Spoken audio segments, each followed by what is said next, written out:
뉴스부터 전해드리겠습니다. 미국 증시가 사상 최대 상승폭을 기록하며 9,300선을 회복했습니다. 다우지수는 936.42포인트 폭등한 9,387.61로 장을 마쳤습니다.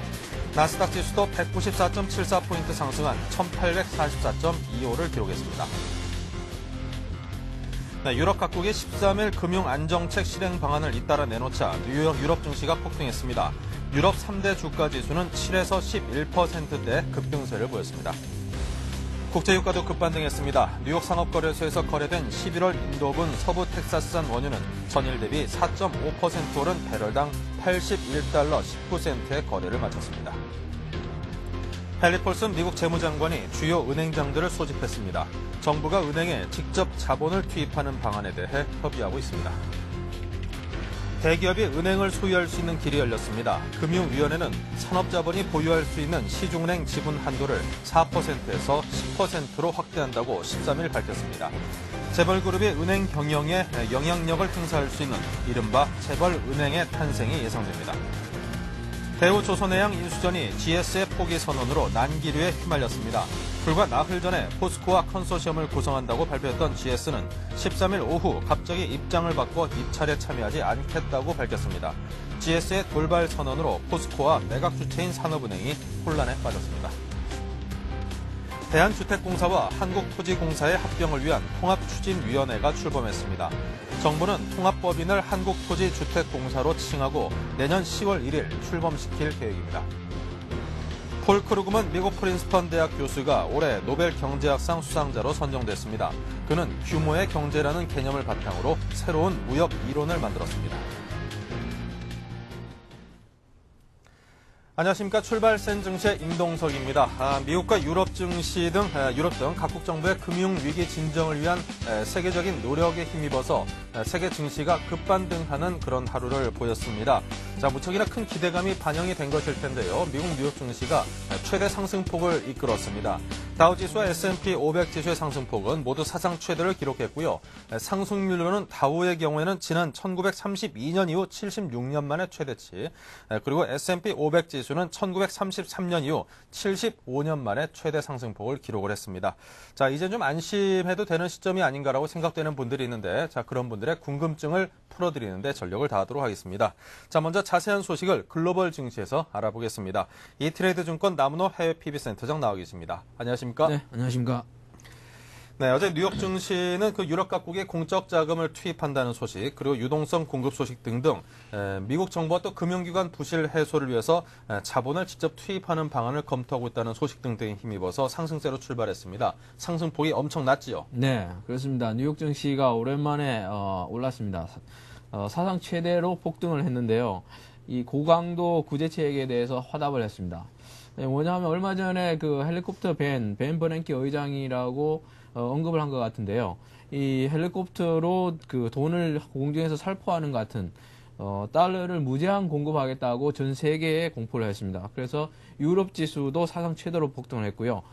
지금 미국 증시 같은 경우에는 장중에 보시면 지금 1000포인트가 움직이고 있습니다. 어제도 마찬가지로 한 1000포인트가 장중에 움직였고요. 오늘도 1000포인트라면 거의 한 10%가 하루에 10%씩 이틀 동안 약 20%가 움직이는 그런 모습을 보여줬습니다. 어제는 특히 영국과 독일, 프랑스, 스위스, 스웨덴 등 유럽의 주요 10개국이 미국과 그 달러 무제한 살포에 동참하면서 주가가 전 세계적으로 폭등한 것 같습니다. 네. 자, 그리고 다소 떨어지는 모습을 보이던 국제유가도 함께 큰 폭으로 상승을 했습니다. 네. 국제유가도 큰 폭으로 상승을 했는데요. 국제유가도 지금 4.5% 올라서 마감을 했습니다. 네. 미국과 유럽의 달러 무제한 공급으로 인해서 그 경제에 대한 기대감이 살아나고 있는 것 같습니다.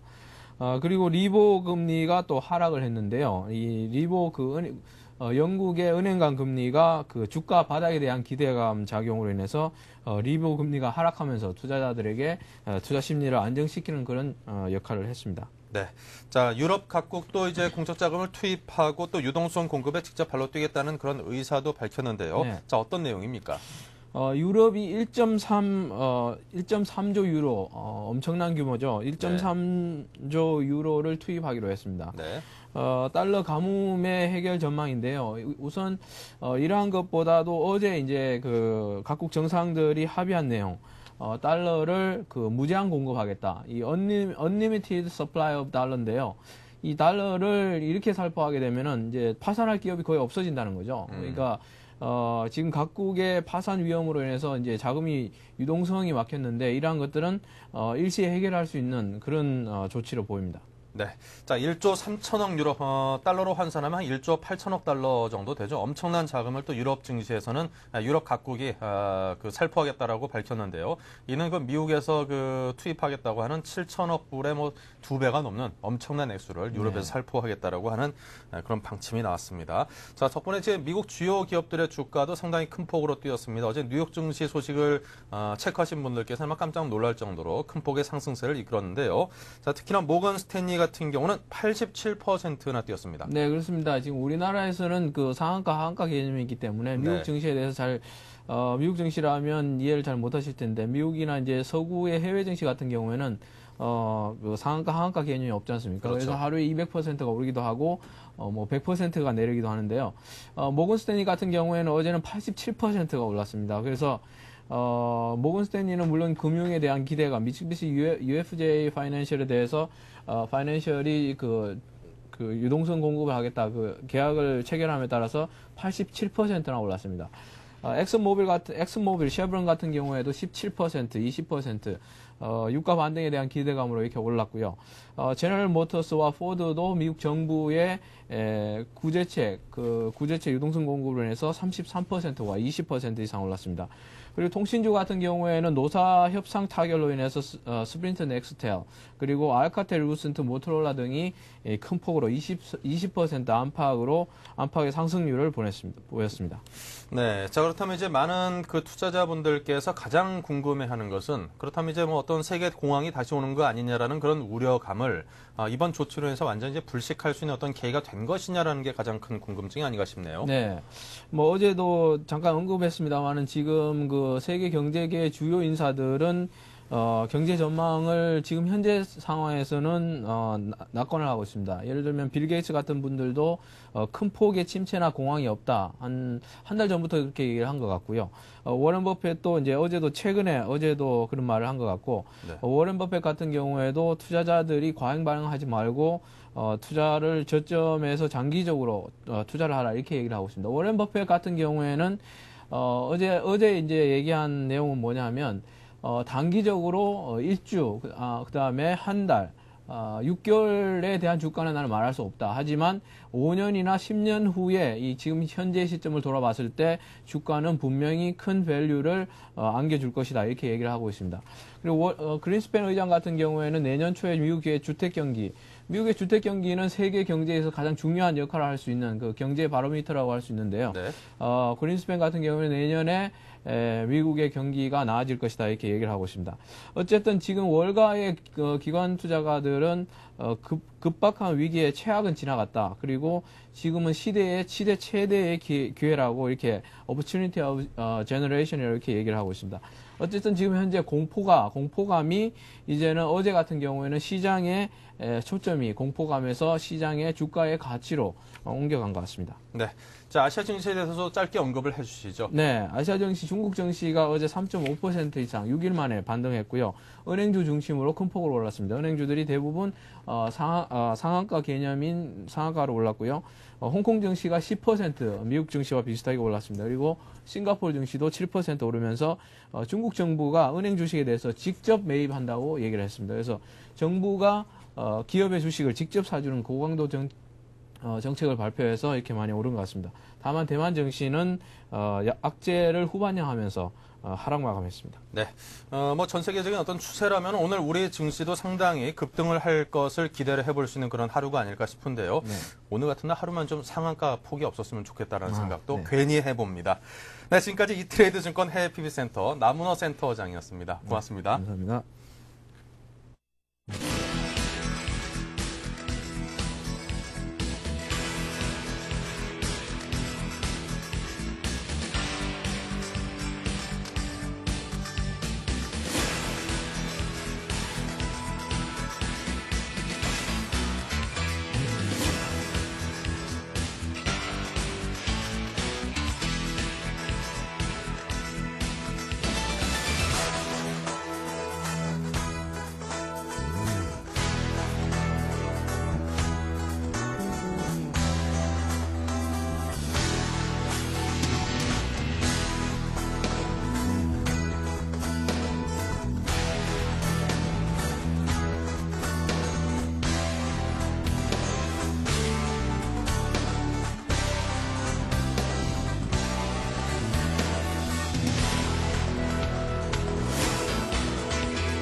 네, 오늘의 투자 전략 시간을 이어가겠습니다. 굿모닝 신한증권 상암 지점을 이끌고 계시는 장규성 지점장님을 모셨습니다. 안녕하십니까? 안녕하십니까?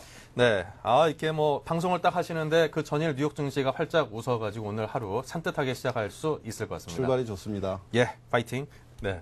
자, 그렇다면 어제 장 초반, 어제 장에 관한 먼저 정리를 해보도록 하죠. 어제 장 초반에 사이드카가 발동될 정도로 어제 장이 상당히 좋은 모습을 보였는데요.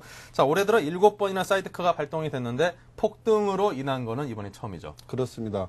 어제 말씀하셨듯이 장 초반에 5분 정도가 지나면서 코스피 시장, 코스닥 시장이 차례로 사이드카가 발동이 됐습니다. 네. 어제 우리 시장이 반등을 한 건 지난주 금요일 날 시장이 상당히 급락세를 보이면서 낙폭을 100포인트에서 50포인트로 줄이면서 끝나서 네. 어느 정도는 예상을 할 수 있는 그런 상황이었습니다만 주말에 G20 국가들이 금융시장에 대해서 공조를 하기로 이렇게 발표를 하고 북한이 테러 지원국에서 해제가 되면서 우리 시장이 어제 큰 폭의 반등을 보였습니다. 네. 그리고 어제 환율도 역시 상당히 좋은 모습을 보였습니다. 1238원으로 끝났죠. 그러면서 어제 시장이 큰 폭의 상승을 보였습니다. 네. 자, 어제 대부분의 업종이 상승을 했는데요. 그 중에서 특별한 행보를 보인 업종도 분명히 있었을 듯 싶습니다. 네.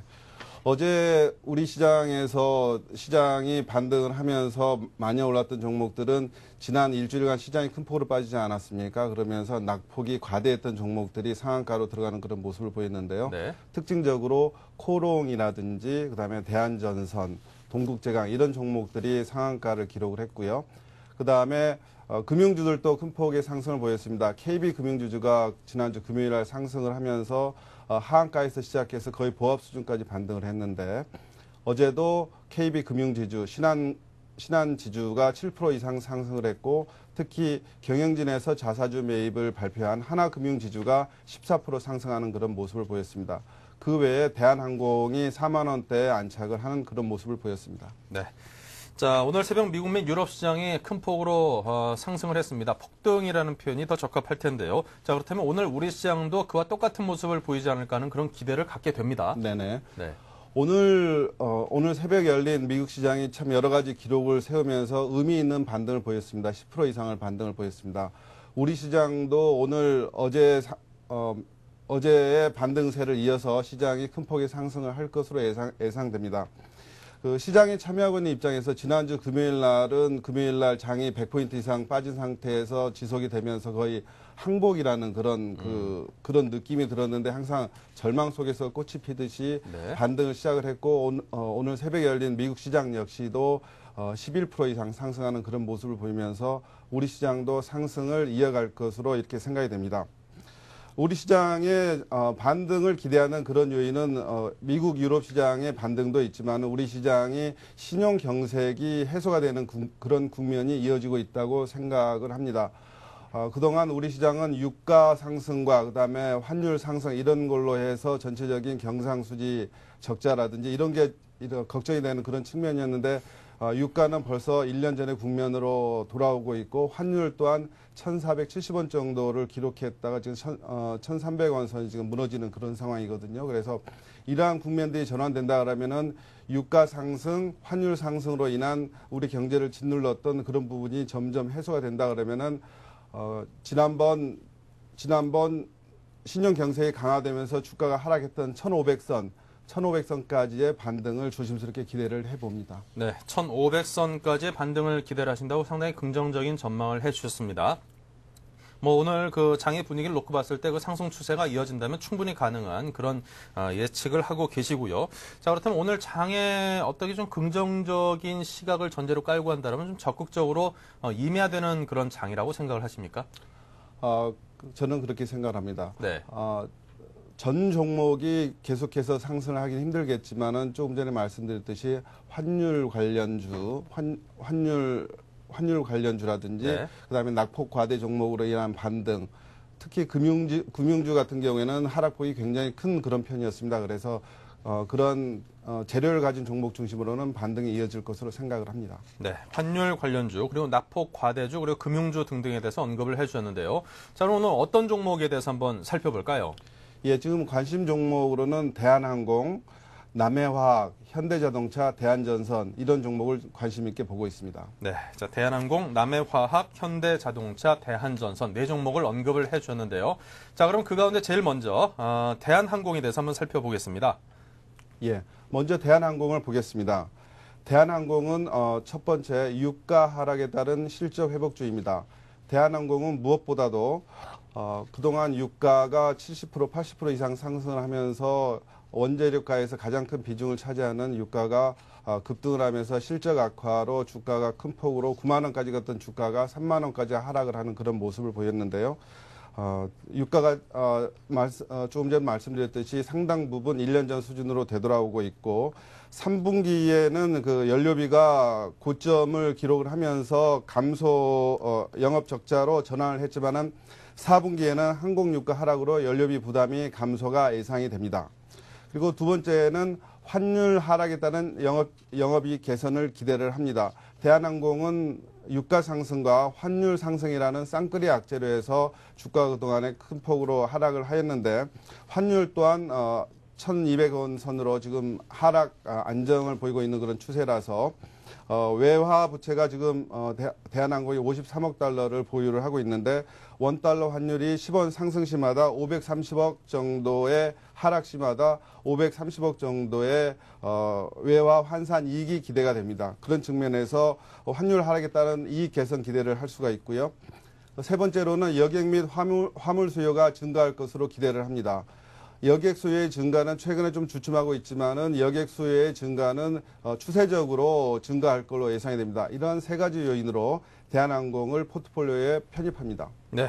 자, 사실 그동안 고유가의 어떤 직격탄을 맞은 쪽이 이게 항공업계라고 부를 수 있겠죠. 가장 민감한 쪽인데 그러한 그동안에 봐왔던 손실들을 요즘 들어서 급락하고 있는 어떤 유가의 흐름에 상당 부분 얹혀갈 수 있는 그런 종목이라는 점에서 대한항공을 긍정적으로 접근할 수 있을 듯 싶습니다.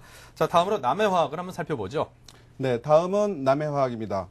남해화학은 세계 비료 시장이 호황을 보이면서 비료 마진이 확대가 돼서 실적이 큰 폭으로 개선된 그런 업종입니다. 네.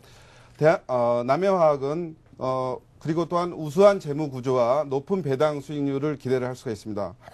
남해화학은 신규 투자가 미미한 가운데 영업 활동을 통해서 현금 흐름이 창출이 되면서 2008년에는 620억, 2009년에는 1,360억의 현금 흐름이 창출될 걸로 생각해서 2008년부터 순현금 구조로 이게 전환이 되는 그러한 종목입니다. 그리고 또한 배당도 큰 폭으로 하고 있는데 남해화학은 평균 배당 성향이 40%에 달합니다. 그래서 올해 같은 경우에 40% 배당 성향을 적용을 해보면은 한 1,400원 정도의 배당을 할 것으로 기대가 됩니다. 지금 2008년 후반기에 남은 한 3달 정도의 투자로 1,400원 정도의 배당을 기대하고 배당 수익률이 한 8% 정도가 기대가 됩니다. 그런 측면에서 비료업황의 호황, 그다음에 높은 영업 현금 흐름, 그다음에 높은 배당률 이러한 측면에 주목을 하면서 남해화학을 포트폴리오에 편입을 하고자 합니다. 네. 자, 이렇게 해서 실적 대비 저평가 상태에 놓여 있는 남해화학에 관해서도 추천을 해주셨는데요. 자, 그럼 대한항공과 남해화학 이 두 종목의 가격대에 대한 이야기를 한번 여쭤보지요. 네. 대한항공은 목표가, 편입가를 39,000원으로 예상을 하고 있고요. 목표가는 44,000원, 그리고 손절가는 35,000원을 잡고 있습니다. 네, 대한항공 매수가가 39,000원, 목표가가 44,000원, 약 10% 조금 넘는 그런 수익률을 목표로 하고 있고요. 현재 대비해서 한 10% 정도 빠지면은 어김없이 로스컷을 하라는 그런 손절가까지 제시를 해주셨습니다. 자, 계속해서 남해화학은 어떻게 할까요? 네, 남해화학은 매수가를 17,400원으로 잡고 있고요. 목표가는 22,000원, 손절가는 15,000원으로 잡고 있습니다.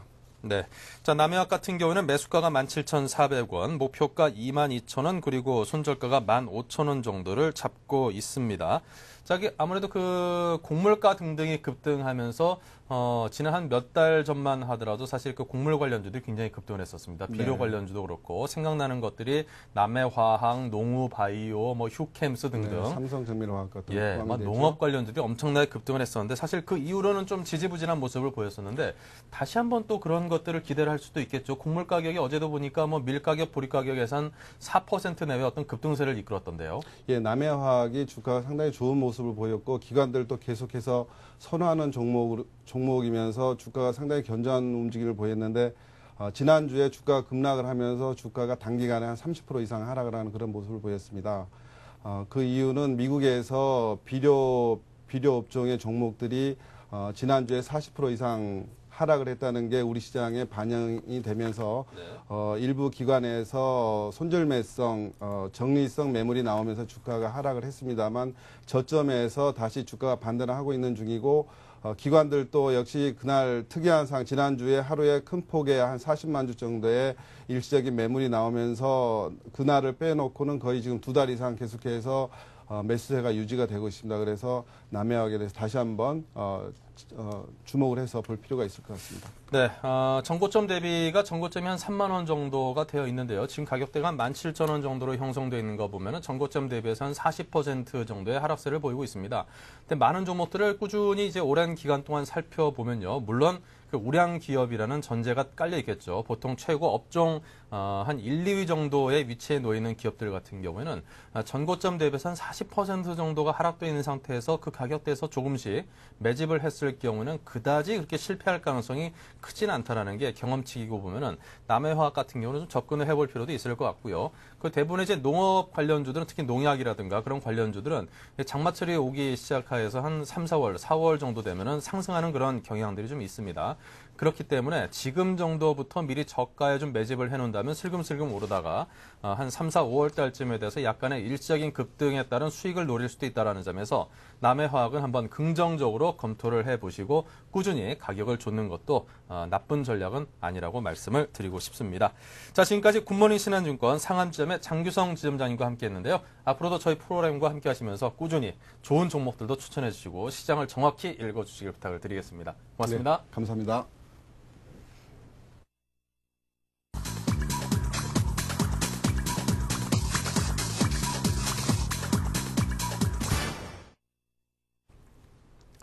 네, 이제 장이 개장되기 약 3분여 남았습니다. 8시 57분을 지나고 있는데요. 어제 뉴욕 증시가 폭등세를 이뤘다는 소식에 오늘 장에 대한 기대감이 많은 투자자분들께 상당히 클 것입니다. 공시효과 때도 그게 반영이 됐으면 좋겠는데요. 자, 먼저 화면을 통해서 거래소 쪽부터 한번 살펴보겠습니다. 네, 역시나 대부분의 종목들이 상승세로 출발을 하고 있습니다. 하지만 폭등세라고 표현하기는 좀 그렇고요. 삼성전자, 포스코 등이 3% 정도의 상승세, 한국전력 4%, 현대중공업, 조선업종이 한풀 꺾였다라는 평가도 있었습니다만 그동안의 낙폭을 반영을 하듯 오늘 현대중공업 모습 좋습니다. 8% 정도의 상승세를 보이고 있고요. 쭉 내려가 보니까 우리금융과 그리고 신한지주 등등 금융주들도 상당히 모습이 좋습니다. 4% 이상의 상승세를 보이고 있고요. 자, 좀 아래쪽으로 내려가 보니까요. 그 이외의 종목들도 한번 살펴보면요. 현대하이스코가 4.9% 정도의 상승세로 금속 관련주들이 좋아 보이고요. STX 엔진 등등 대부분 중공업 관련주들이 오늘 좋은 모습을 보이고 있습니다. 그리고 남해화학과 함께 그 농업 관련주로 분류가 되고 있죠. 휴캠스도 7.5%의 상승세를 보이고 있습니다.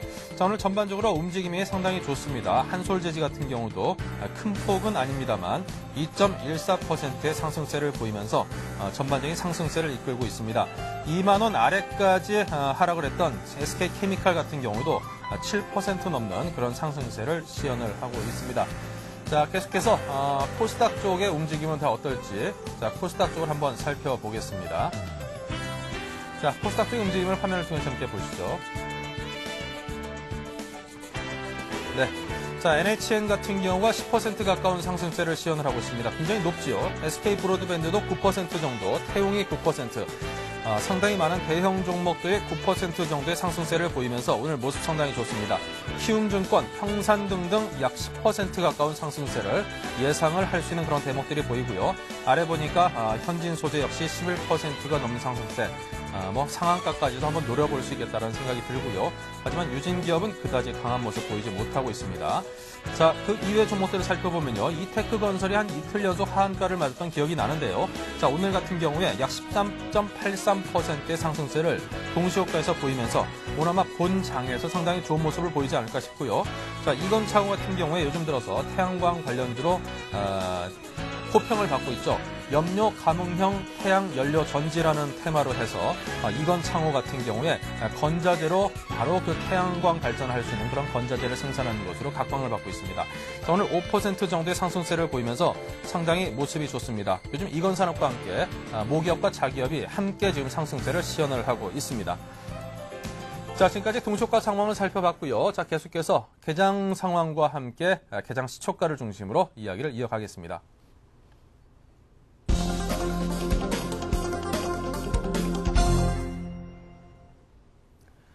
네, 개장 시초가를 중심으로 살펴보겠습니다. 자, 지금 먼저 현재 그 장이 56포인트가 상승한 1345포인트로 장을 시작을 하고 있습니다. 코스닥 역시 19.56포인트 상승한 387포인트로 장을 시작을 하고 있습니다. 자, 먼저 한번 살펴보도록 하겠습니다. 자, 네, 거래소 쪽을 지금 보고 있는데요. 네, 자, 지금 삼성전자 같은 경우 3.23%가 상승을 했고요. 포스코가 4.65%, 한국전력 4.89% 상승을 했고요. 자, 그리고 쭉 아래쪽으로 내려가 보니까 우리 금융지주 같은 데가 7% 정도의 상승세를 보이고 있습니다. 정유 관련주들도 모습이 좋죠. S-오일이 5% 정도, 그리고 SK에너지가 7% 넘는 그런 상승세를 보이고 있습니다.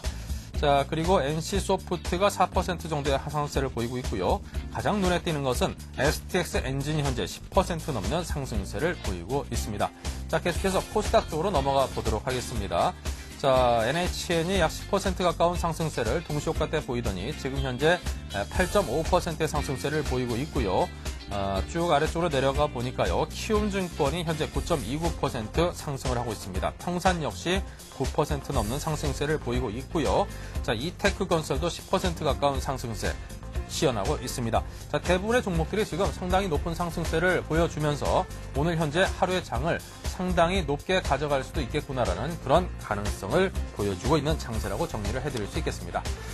자, 계속해서 이 시각 출발 상황을 좀 더 자세히 정리를 해드리겠습니다. 우리 투자증권의 투자정보팀 박성훈 과장님을 연결해서 자세히 알아보겠습니다. 네, 안녕하십니까? 네, 안녕하세요. 네, 이 시각 현재 주식시장 동향이 어떻습니까? 네, 미국 증시가 사상 최대폭으로 폭등한 데다 독일과 프랑스 증시가 11% 이상 급등하는 등 글로벌 증시가 침체에서 벗어나 일제히 급반등하였습니다. 이와 함께 국내 증시도 전일에 이어 이틀째 반등세를 이어가고 있습니다. 현재 코스피는 전일 대비 61포인트 급등한 1350선에서 거래되고 있고요. 업종별로는 은행이 7% 이상 급등한 것을 비롯해서 기계, 의료정밀, 증권, 유통 등 최근 하락폭이 상대적으로 컸던 업종들이 강세를 보이는 반면 통신과 조기목재를 비롯해서 일부 업종들은 상대적으로 상승률이 저조한 모습입니다. 종목별로는 GS가 14% 이상 오른 것을 비롯해 두산인프라코어, 기업은행, 현대해철, 삼성중공업 등이 강세를 보이고 있습니다. 네. 자, 그렇다면 오늘 장이 어떻게 대응하는 게 가장 좋을까요? 네.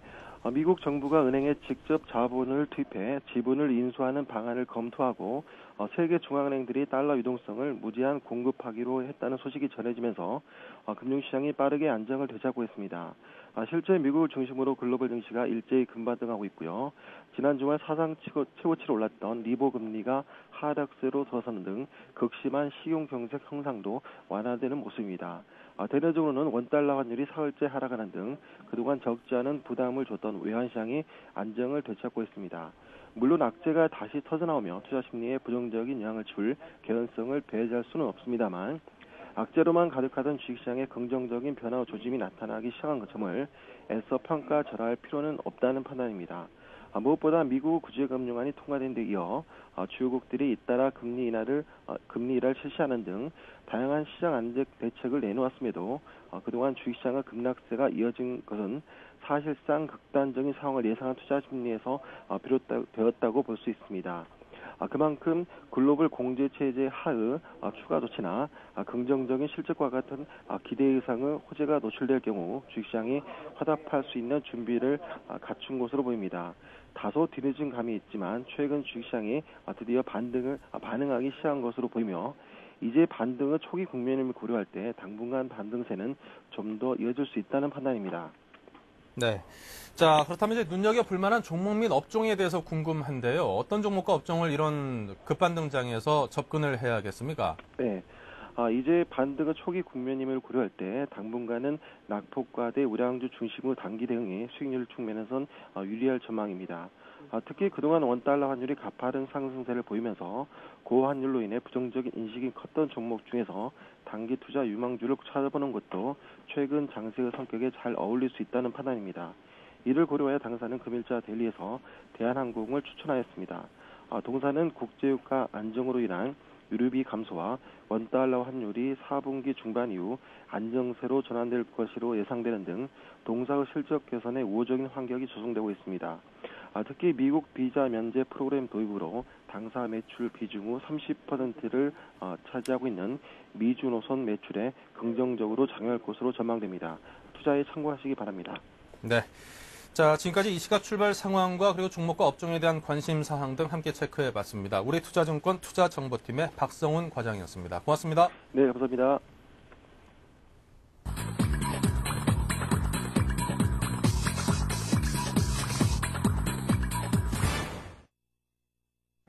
안녕하십니까. 10월 14일 오늘의 서울경제 주요 뉴스 브리핑입니다.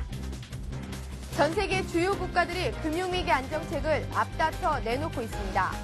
미국과 유럽, 일본 등 주요 5개국 중앙은행은 금융기관의 달러를 무제한으로 공급하기로 했고 유로화를 사용하는 유로존 15개국 정상들은 민간은행 채권을 정부가 보증해주기로 합의했습니다. 대기업이 은행을 소유할 수 있는 길이 열렸습니다. 금융위원회는 13일 산업자본이 보유할 수 있는 시중은행 지분 한도를 4%에서 10%로 확대한다고 밝혔습니다.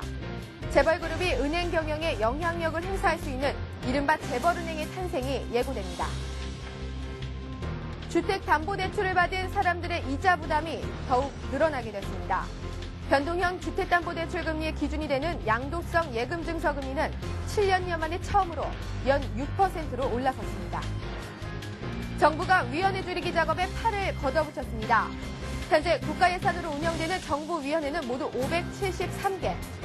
정부는 이 중 273개를 줄이기로 하고 이달 중순부터 본격적인 작업에 착수하기로 했습니다.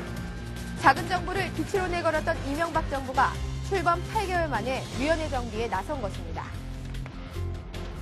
대우조선해양인수전이 GS의 포기 선언으로 난기류에 휘말렸습니다. 불과 나흘 전에 포스코와 컨소시엄을 구성한다고 발표했던 GS는 13일 오후 갑자기 입장을 바꿔 입찰에 참여하지 않겠다고 밝혔습니다.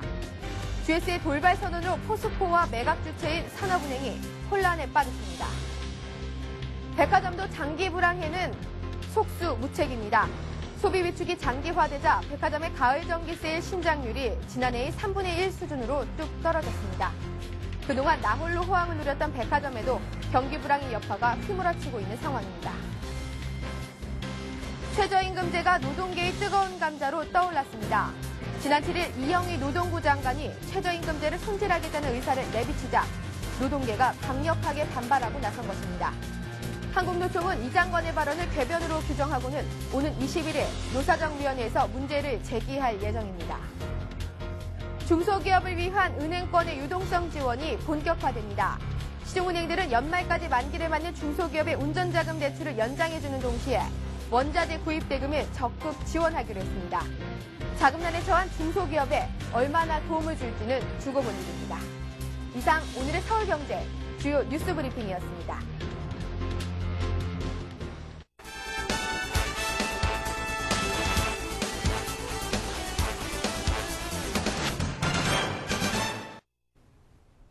네, 지금 현재 시간이 9시 8분 정도를 지나고 있습니다. 개장하고 약 10분여가 채 흐르지 않았는데요. 지금 현재 장의 움직임을 보니까 거래소는 약 60포인트 정도가 상승을 했고요.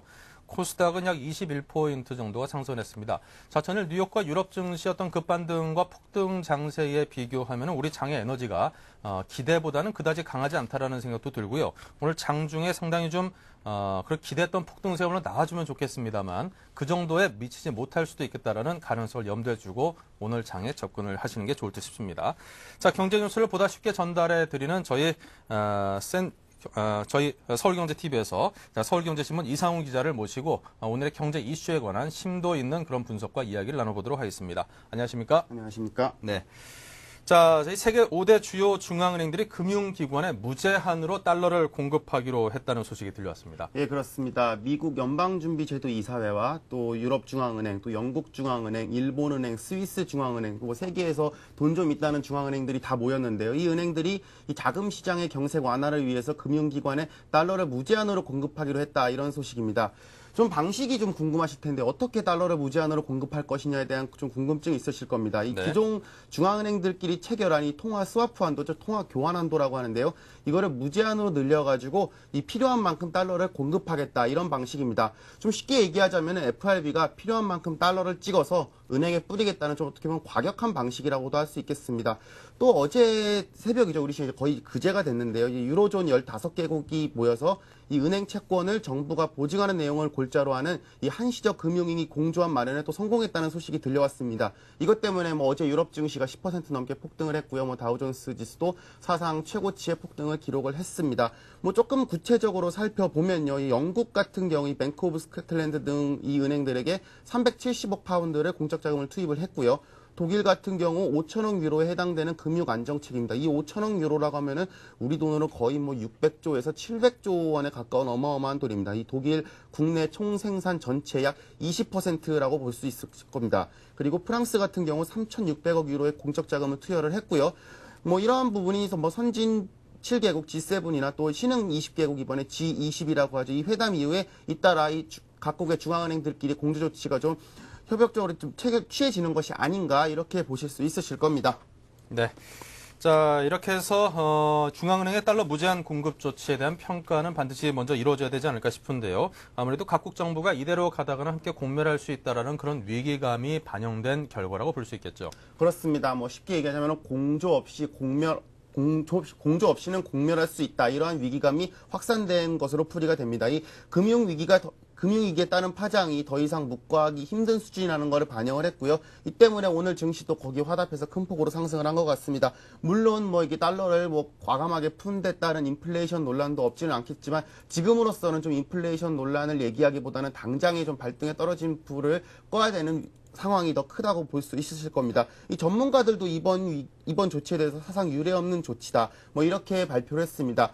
좀 이번 이 유럽 국가들의, 특히 유럽 국가들의 조치에 대해서 좀 우리가 좀 살펴봐야 될 부분이 몇 가지 있습니다. 유럽의 역할이 굉장히 커졌다는 부분이죠. 이 미국 같은 경우 사실상 이번 뭐 사태를 저질렀다, 이렇게 보실 수도 있으실 거고요. 또 의회에서 한 번의 부결 끝에 7천억 불의 구제금융안을 내놨지만 사실 지금까지도 이 7천억 불 구제금융안이 어떻게 시행되고 있는지는 소식이 들려오지 않고 있으니까 사실상 이 정작 제대로 시행을 못하고 있다, 이렇게 보실 수 있으실 겁니다. 여기서 이제 유럽의 역할이 좀 그만큼 커졌다 볼 수 있으실 거고요. 이 초반에는 제대로 된 공조를 이루지 못했습니다, 유럽이. 하지만 여기에 이번에 굉장히 큰 조치를 취한 거고요. 이번에 또 하나 좀 주목해야 될 부분이 영국식 구제금융입니다. 영국이 굉장히 주도를 했다는 얘기인데요. 이 미국 같은 경우는 그냥 정부가 단순히 은행의 부실 채권, 좀 빚을 조금 대신 갚아주는 수준이다, 이렇게 볼 수 있다면은 이 영국 같은 경우는 국가가 은행의 주식을 직접 취득을 하고 또 은행 간 상업 대출을 정부가 직접 보증하는, 즉 어떻게 보면은 은행을 부분적으로는 국유화를 한다, 또 대출을 무한 보증해 준다라는 식의 국가가 직접적으로 세게 개입을 하겠다, 이렇게 보실 수 있으실 겁니다. 주목할 만한 부분이 또 이번에 또 이 사건을 잘 보면요. 이 독일의 총리와 또 프랑스 대통령이 이 유럽 15개 나라끼리 모이기도 했지만 또 영국의 고든 브라운 총리를 특별히 초청해서 브리핑을 듣고 또 거기에서 나온 내용을 가지고 합의안을 도출했다. 이것이 바로 유로존 합의라고 볼 수 있으실 겁니다. 쉽게 말하면은 영국의 안을 베껴서 유로가 따랐다, 뭐 이렇게 볼 수 있으실 겁니다. 이 고든 브라운 총리라고 하면요, 이 선진 7개국 정상 중에서 이 경제에 가장 해박한 총리라고 알려져 있습니다. 이 토니 블레어 전 영국의 총리죠. 그 토니 블레어 총리 밑에서 무려 10년간이나 재무장관을 역임하면서 이 영국 역사상 최장기 호황을 이끌었다, 이런 총리로 평가를 받고 있는데요. 이러한 자신감에서죠, 이 브라운 총리 같은 경우 어제 뭐 IMF에 더 큰 감독 권한을 주자는 내용의 이 브레튼 우즈 체제, 신 브레튼 우즈 체제를 만들자고까지 얘기를 했습니다. 과연 이 미국이 그동안 쌓아 올렸던 이 패권 금융을 좀 영국이 어느 정도 뒤흔들 수 있을지에 대해서도 좀 저희가 관전 포인트로 삼아야 되지 않나, 이렇게 볼 수 있으실 겁니다. 네. 자, 이렇게 해서 중앙은행의 달러 무제한 공급 조치에 관한 이야기를 나눠봤고요. 조금 전에 아래 자막으로 흘러갔습니다만 코스닥 시장에서 사이드카가 발동이 됐습니다. 코스닥 시장 본부에서 현재 코스닥 시장의 급등에 따라서 프로그램 매수 효력을 정지하는 사이드카를 9시 6분부터 발효를 했다는 그런 소식이 들어왔습니다. 올 들어 9번째 코스닥 시장의 사이드카죠. 자, 이렇게 많은 그 돈을 살포하다 보면은 아무래도 그에 따른 좀 부작용도 있지 않을까 하는 좀 염려도 좀 들고요. 하지만 뭐 이번 위기를 일단 단기적으로 또 중기적으로 넘기는 데는 큰 도움이 될 것 같습니다. 자, 그리고 전 세계 경제계 화두였던 미국 구제 금융안 조치가 정작 법안 통과 후에는 좀 잠잠하고 좀 조용한 그런 모양새를 띠고 있습니다. 뭐 그렇습니다. 뭐 미국에서 7천억 불 구제금 뭐 지난주까지만 해도 막 7천억 불만 풀리면은 세계의 모든 뭐 경제 위기가 풀릴 것 같은 이런 좀 과장도 없진 않았는데 정작 이 법안이 한 번 부결 끝에 전 세계를 시끄럽게 하면서 통과는 됐지만 이 법안이 과연 실행되고 있는 것인가에 대해서도 사람들이 좀 의문시 많이 갖고 계실 겁니다. 좀 구체적으로 말해보면은 이 법안이 제대로 현재 지금 시행이 되지 않고 있습니다. 당시만 해도 하루가 급하다 했는데 지금 법안이 시행된 지 일주일이 되도록 뭐 잠잠해지고 있는 것이죠. 이 가장 큰 이유로서는 이 미국의 지금 현재 이 7천억 불 구제 금융이 이 쏟아 부어져서 체결해야 될 문제들이 너무 복잡하다. 좀 이번에 리먼 브라더스나 뭐 미국에 있는 여러 투자은행들이 망한 이유 중에 하나가 이 금융 상품 자체가 너무 좀 구조가 복잡하고 네. 자신들조차도 이해할 수 없는 금융 상품 때문에 결국 자신의 덫에 걸려서 망했다고 하지 않습니까? 이런 부분을 과연 그냥 단순히 돈을 쏟아 부어서 해결할 수 없다. 뭐 이런 부분에 있어서 그 구조 자체가 너무 복잡하기 때문에 그런 부분에 있어서 좀 7천억 불의 구제 금융도 좀 당분간 이게 요소에 투입하기는 좀 힘든 부분이 아닌가 이렇게 좀 생각이 듭니다.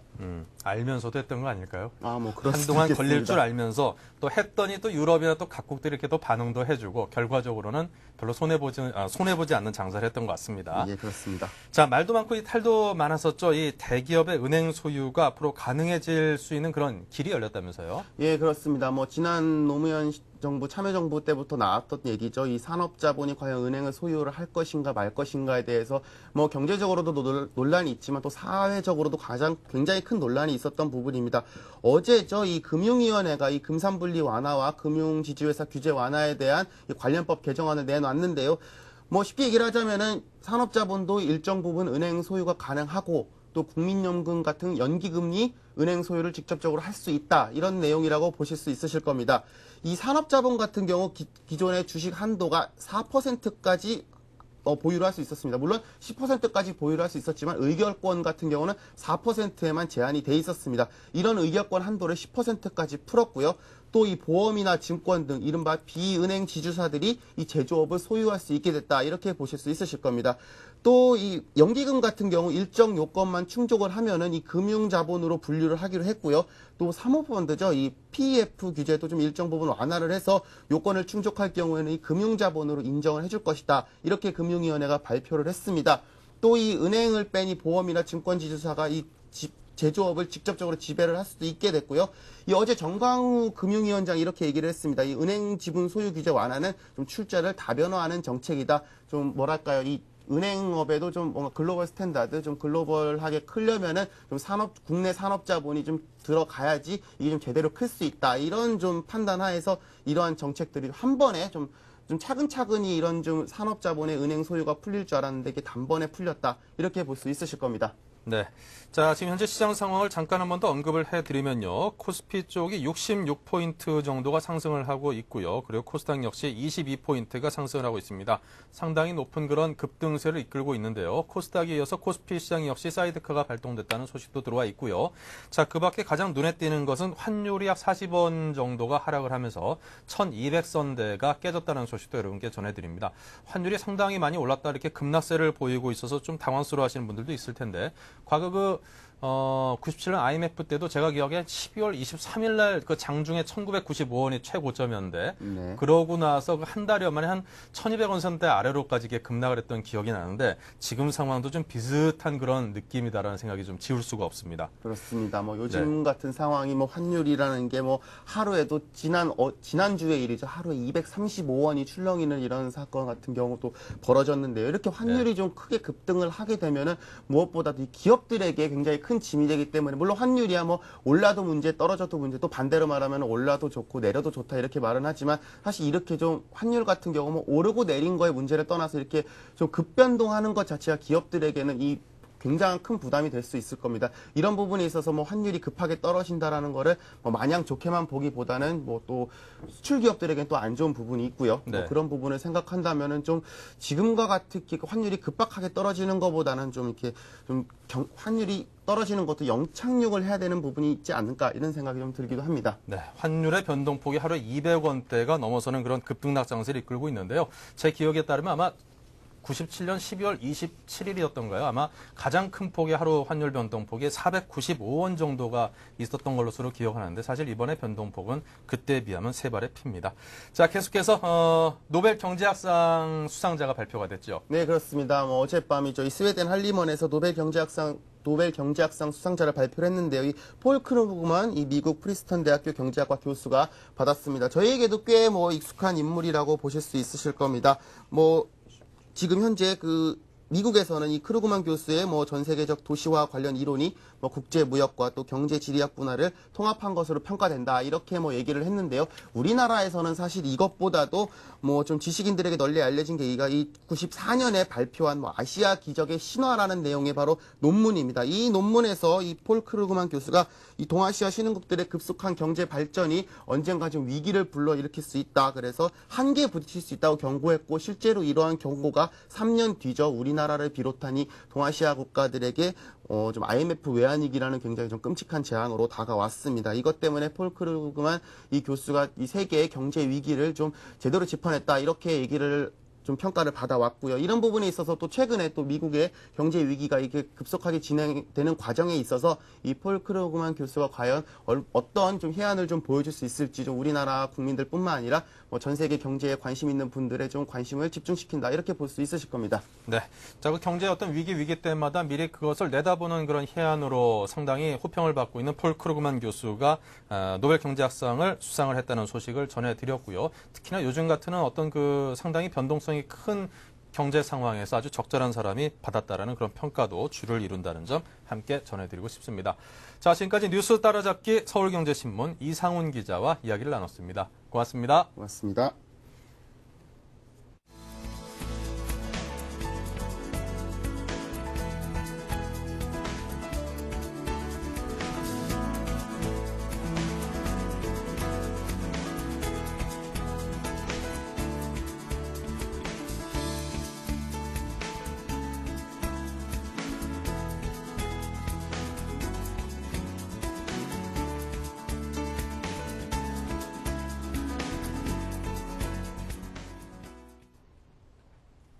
네, 장의 상승폭이 점점 커지고 있습니다. 지금 현재 68포인트 정도가 상승을 했고요. 코스닥 역시 22포인트가 상승을 했습니다.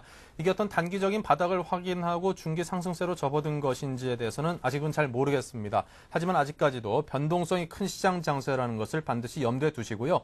모든 문제가 근본적으로 해결된 것은 아니고 아직까지 넘어야 될 산들이 많다라는 점을 인식을 하시고 시장에 접근하실 때는 금액도 나눠서 그리고 더 중요한 것은 타이밍도 나눠서 접근하는 그런 지혜를 꼭 잊지 마시기 바랍니다. 자, 어쨌거나 오늘 증시에 굉장히 폭등세를 이끌면서 여러분께 소식을 전해드려서 굉장히 기분이 좋은데요. 드디어 코스피 쪽이 70포인트 넘게 상승을 했고요. 코스닥이 22포인트 넘는 상승세를 시현하고 있습니다. 그리고 환율은 역시 40원 넘게 하락한 1200원 선대 아래에서 움직이고 있습니다. 자, 오늘 여기서 모두 정리하겠습니다. 저희는 내일 아침 다시 찾아뵙겠습니다. 고맙습니다. 임동석이었습니다.